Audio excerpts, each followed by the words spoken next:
Para mitra anu mulia kumadaramang, alhamdulillah Mang Jaya hibar pangduati para wargi tiasa mancen tugas neraskeun hanca dongeng nu katunda carios nyambung judulna Gelebugna Angin Rawa Onom. Ieu dongeng para mitra karangan Aan Merdeka Permana dina bagian ke-11 para mitra, bagian ke-11. Janten ngagambarkeun kumaha para mitra kinten-kintena riwayatna Rawa Onom. Kitu nya kirang langkung para mitra namung naon teh aya mungkin oge para mitra anu ka naon teh kagungan riwayat anu benten nyaeta mah nyangakeun bae para mitra. Margi numutkeun Aan Merdeka Permana oge sateu acana teh para mitra anjeunna nyumpingan tempat-tempat nu aya patula patalina sareng ieu riwayat.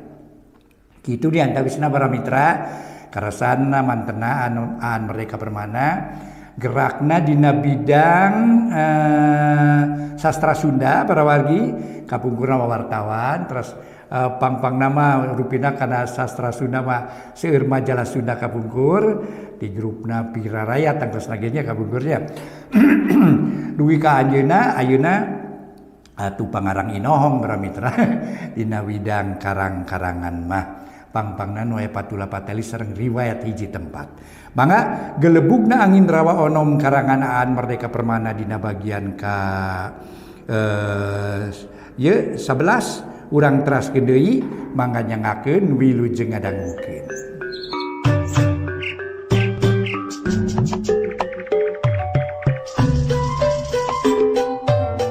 Para mitra pamiarsa wilujeng tepang dangu sareng acara matuh dongeng enteng pangbeberahmana.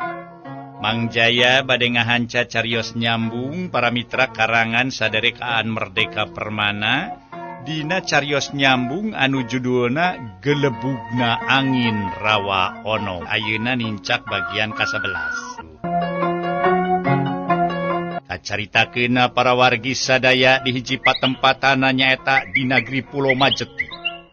Malah mah para wargi sadaya di eta patempatan teh keur ngayakeun sinewaka alias riungan nyaeta patih-patih pada hadir. Bona kitu deui para ponggawa pada biantara memang keur diayakeun musyawarah mun musyawarah teh ama para wargi sadaya nyawalakeun kumaha cenah heura dina enggoni ngungkulan serangan ti Nagri Galuh. Seueur para wargi sadaya usulan ti para pati. Sabada nampi usulan ti para pati. Sabada nampi usulan ti para ponggawa. Sabada nampi usulan ti para dipati. Lajeng harita teh Prabu Anom maha carita teh para mitra cumarios kalayan daryanaka. Kaula percaya kana kasatiaan sakumna wadya balat. Katut ambara hayat Pulau Majet. Malah bala dedemit jurig jarian Gandarwo kelong wewe katut siluman selemin rancak lawarakbok. Anu ku urang kungsi ditalukeun. Kabeh geus sayaga ngabanyata. Milu nyaeta ngabantu ka urang pikeun ngarurug Nagri Galuh atawa pikeun ngarurug ulang Galuh anu datang ka ieu patempatan. Ieu teh sabada kami ngayakeun riungan jeung para ponggawa ti Nagri Siluma. Ieu kabeh geus disadiaan tia tanda hiji satia ambara hayat kaum siluman ka kaula. Dengekeun he para pati Pulau Majet. Kaula hayang unggul jurit tapi bari embung ngorbankeun prajurit. Asok sumawona ambara hayat. Ulah ngana sakadara kami kudu salamet tapi bari nu sejena paragat nyawa.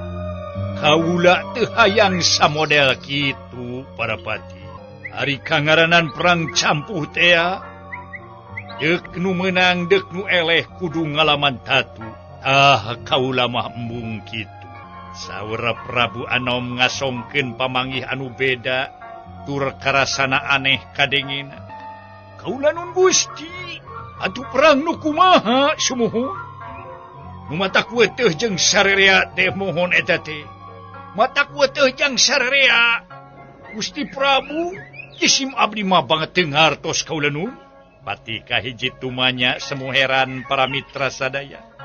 Jadi nu dimaksud ku kaula teh pati nyaeta perang nu bisa unggul tapi bari sararea salamet kitu diantarana walon raja.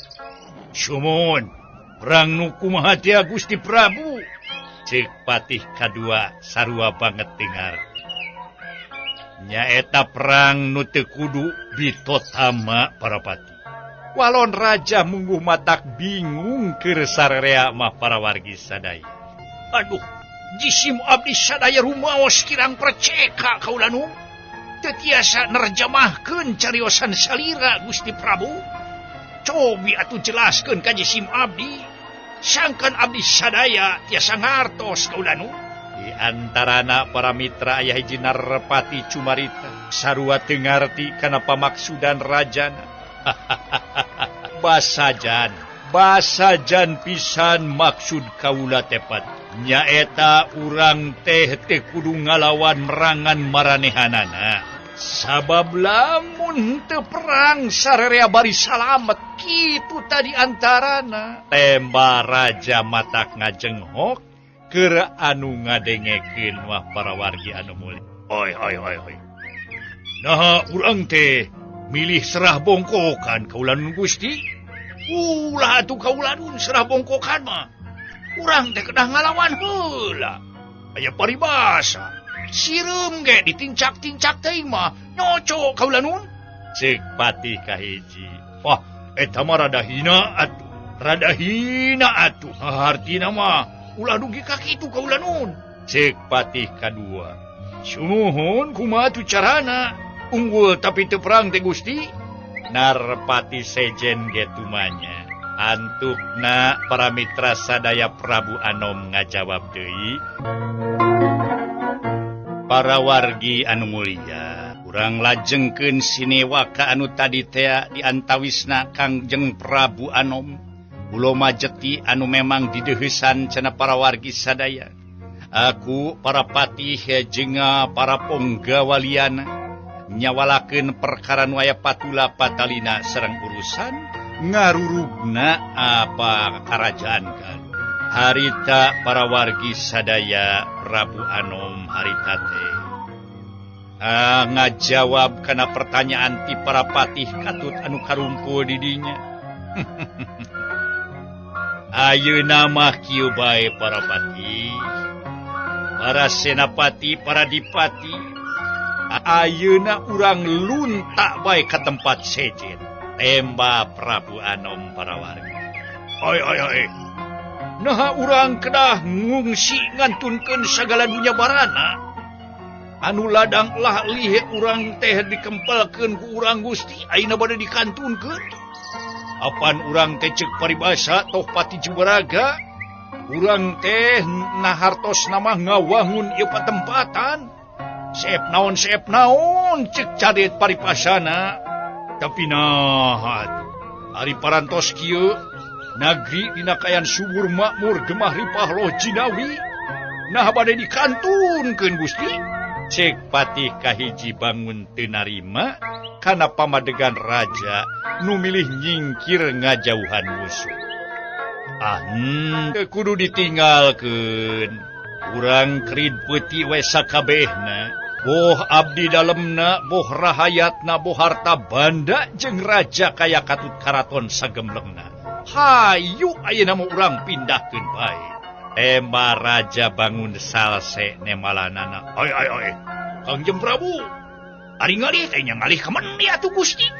Ari ngalih teh apaan kada beberangkas panginten. Sedengkeun tempat nu dialihanana urang teh acan terang. Nah sarua sareng ayeuna atanapi henteu. Cek patih anu sejen. Atuh para mitra can ngarti kana pamaksudan nu jadi raja. Yeuh para patih, para senapati anu karumpul di dieu. Ulah ringrang, ulah ngarasa salempang. Pokona mah tempat hirup teh lega jeung aya di mana-mana. Yeuh Kapan hiang nu agung ge parantos netepkeun ayat 7 tingkatan bumi, ayat 7 tingkatan langit. Atuh sanajan di bumi lapisan kahiji keneh oge, alam teh sakieu legana, sakieu upluk aplakna, nu keur dicicingan ku bangsa dedemit, siluman sileman ge sarua keneh alam, tapi beda jeung urang. Loba keneh alam-alam sejen anu upluk aplak jeung moal heurin mun ku urang dieusian dipake bumen-bumen. Jeung tibatan di alam anu ayeuna ku urang dicicingan. Keun bae urang tinggalkeun alam manusia. Sabab di alam manusia mah urang ngesokeun aku eueuh gingsir. Aya kalana alus, aya kalana goreng, aya kalana berehan, aya kalana medit. Pokona mah aya kalana hirup basajan, aya kalana hirup sarakah kaleuwih. Lamun urang pindah ti alam manusia ke alam sejen, nyao alam naon engke urang rek disebut? Sahanu nyaho tingkat kamanusiaan urang bakal leuwih sampurna para pati. Cek Prabu Anom para mitra mungguh matak lieur nu ngabandungan, bakat ku teu paham kana ucap-ucapanana sang raja tea para mitra sadaya. Memang harita ge sanggeus rundingan kalawan asar. Dina pamustungan masarerea satuju kana pamadegan Kangjeng Prabu Anom. Naon anu disatujuan teh teu aya sanes cenah para mitra sadaya. Prabu Anom teh yen cenah pikeun nyalametkeun ambara hayat katut nagara sapangeusina, leuwih hade lunta ka alam sejen, tibatan kudu ngayonan ka murka Prabu Galuh. Ka alam mana cenah para mitra sadaya pindahna, teu bangga pikeun milampah kitu. Sabab Prabu Selang Kuning boga wadya balad di kalangan bangsa dedemat-dedemit. Bantuan makhluk-makhluk gaib para wargi sadaya. Karaton Pulo Majeti sakedek netra ilang musna, leungit tanpa lebih ilang tanpa karana. Harita balik deui jadi leuweung ganggong simagonggong, dikepung ku ranca jeung rawa-rawa. Duh pangeusi manusia da sagala geus robah ukur sato-sato galak nu aya narumpi di eta patempatan.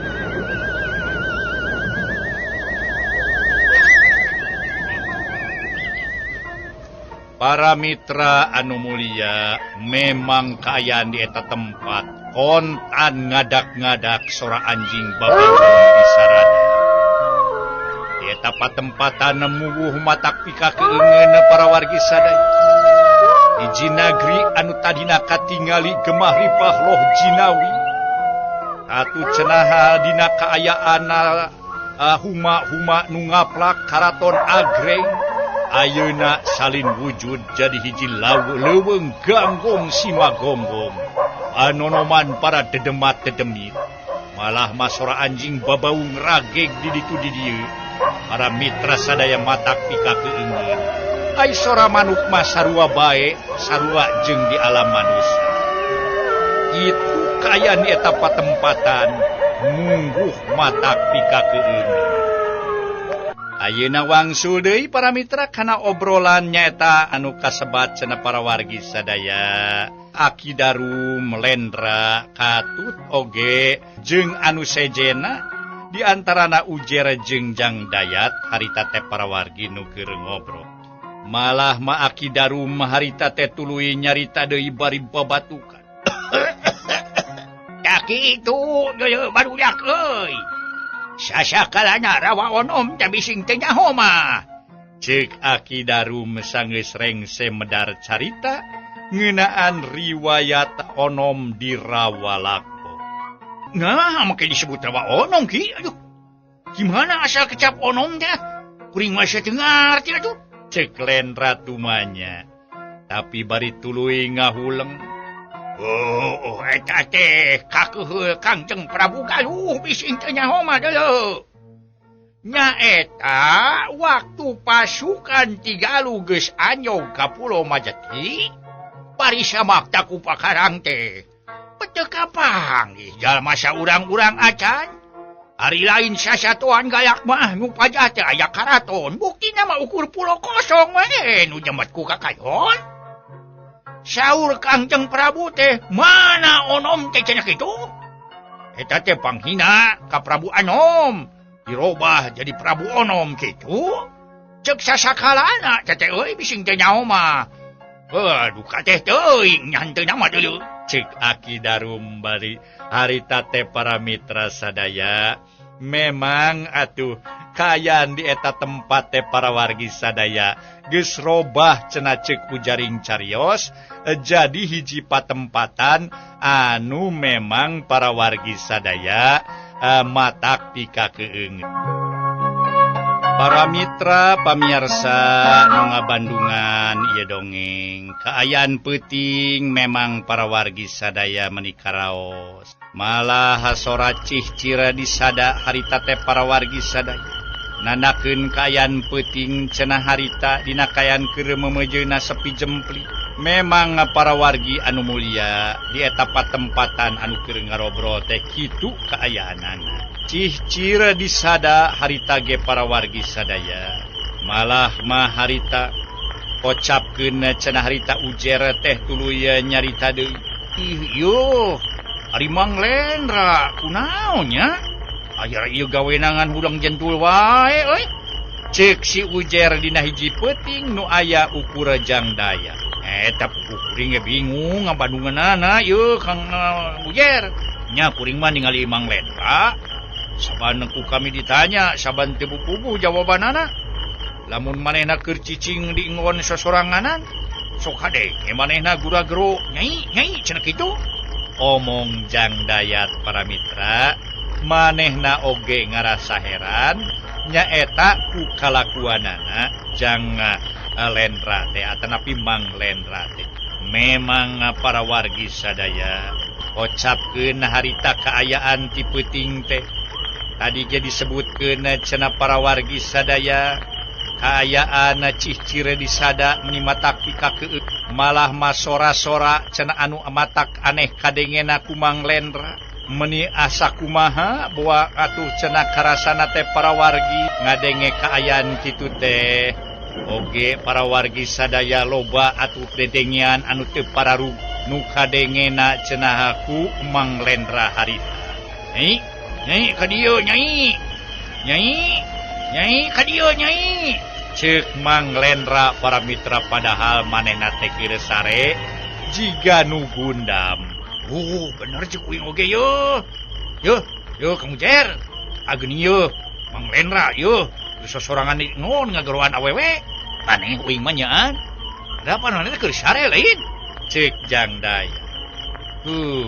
Nya tapi ngageroan sah. Atuh manehna teh uing mah ngarasa heran atuh.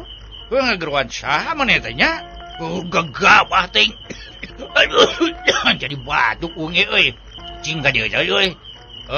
Hayat, minta cai euy. Ieu ge cai kuring ye, tiis tah cai bari. Baelah cai bari ge jeung hayang nginum ya. Aduh, nyaan meuni karasa ieu jabat tiis hawa teh. Jadi batuk ieu ya. Cai tiis lumayan euy. Rada longsong ya aduh. Lain eta ngageruan saha atuh nya Mang Ujer teh. Aduh. Ieu pokona mah nah ari akang nyebut Mang Ujer dan nu nyarita Mang Lendra. Tuh, tewek ge sararaneh deui. Makalah ngageruan ngaran sorangan. Eta kunaonnya Mang Lendra kunaonnya? Ya sok araraneh. Lain euy, buah-buah euy Mang Lendra teh manehanana. Salingkuh ti urang gua ngasupkeun bikang ka kamar. Ngasupkeun bikang ka ieu lingkungan pendopo. Ayo kumamun katohian ieu. Juragan bener wadana meureun. Aduh, urang teh diperdom meureun euy. Omong si Ujer bari dua klieu ka jauhna nyaeta kaadegan Imah Sigrong di pendopo Juragan Bendara Wadana Ranca. Para wargi anu mulia, dina kayan keur memejehna tengah peuting kitu kulutrak aya nu ngulutrak asup para wargi sadaya. Si horeng nyimarkona harita teh nyaeta minangka namaha masih keneh anu jadi badegana Juragan Bendara Wadana kulantaran nyimarkona ngilu cenah ka Aki Darung nya tungtung nama babantu eukeur mah eukeur eueuh tukang masak kari-kari nyimarkona randa teh cenah para mitra ngilu ka eta tempat atuh puguh kapake pisan ku Juragan Bendara Wadana.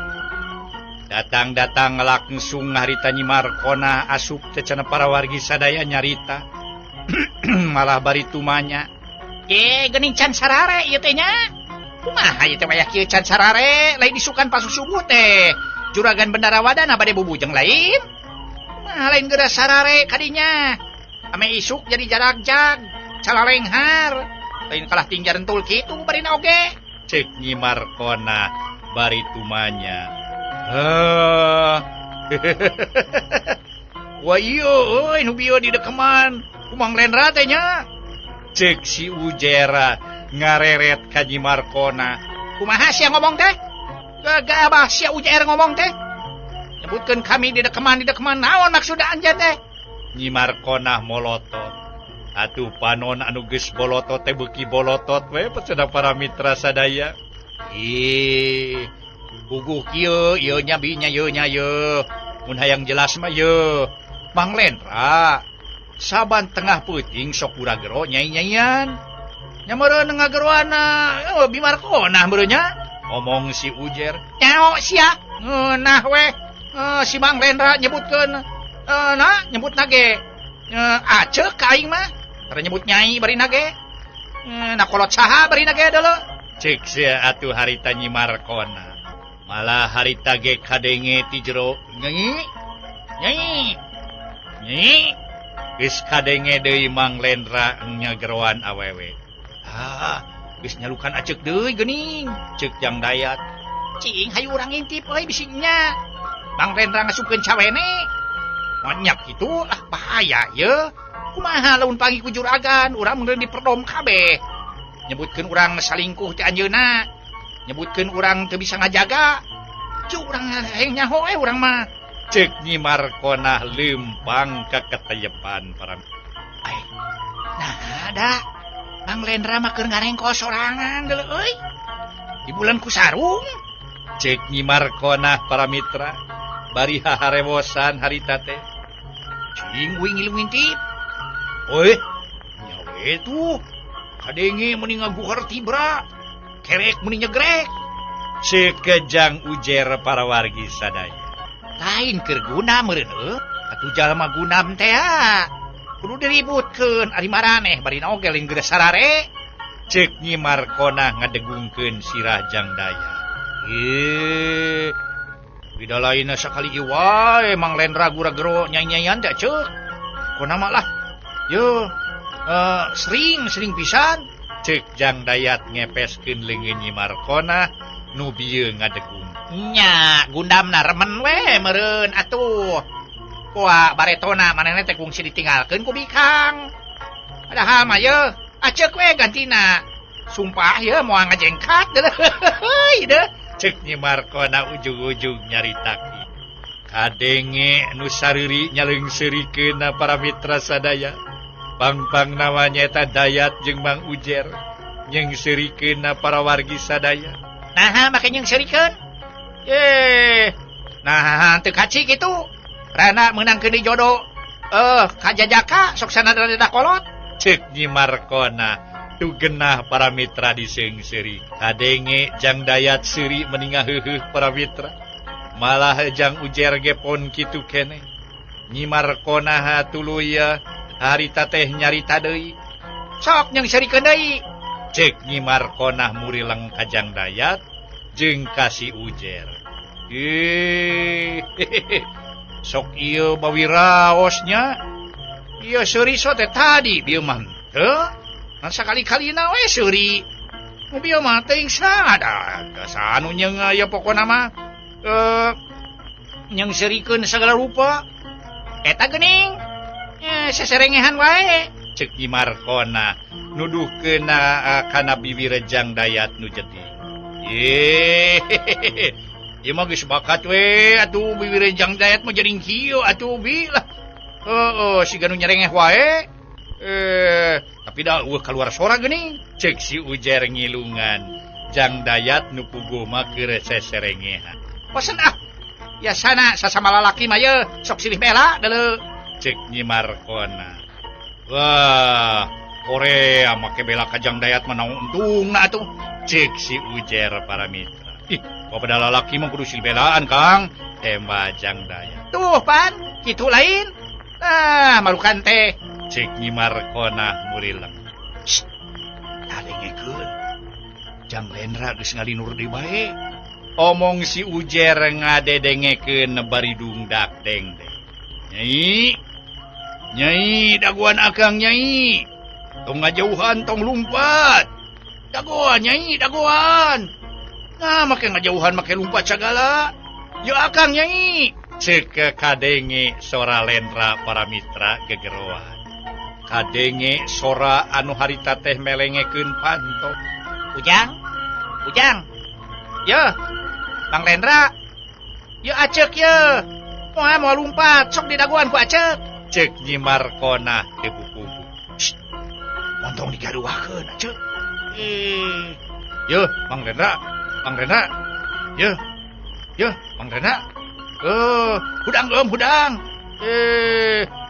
Hudang. Ceuk si Ujer nyuruntul ka kamar bari ngaguyah-guyah awak Lendra. Aduh. Naon ye teh euy jeung peuting keneh. Eta surat cicing kadenge. Ai bieu kunaon atuh? Mang Lendra teh gura-gero ngageroan aceuk. Sono ye Mang teh. Ceuk Nyi Markona geleye we Paramitra sadaya.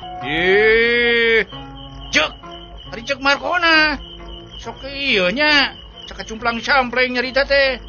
Lain aya kadua di camahan, kanu keur ngalinur teh. Omong si Ujer. Naon?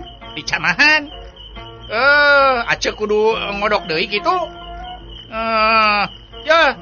Nyi Markona kokodokan hanapeun harita teh Paramitra tarang baga Paramitra sadaya. Bener aing teuing. Sieun nya. Sieun aja. Aing mah sieun Ceuk harita Mang Lendra bari cengkat di buburannya. Montong sieun ujangkeun bae, bau saeutik mah ye. Nu penting mah cager. Omong Nyi Markona bari nyampeurkeun Paramitra sadaya. Sieun wing mah. Lendra ngabretek lumpat Paramitra kadenge nu ngabretek lumpat harita teh parawargi sadaya. Malah mah kadenge nu pating jorowok. Harita kadenge anu pating jorowok. Waktosna see parawargi sadaya.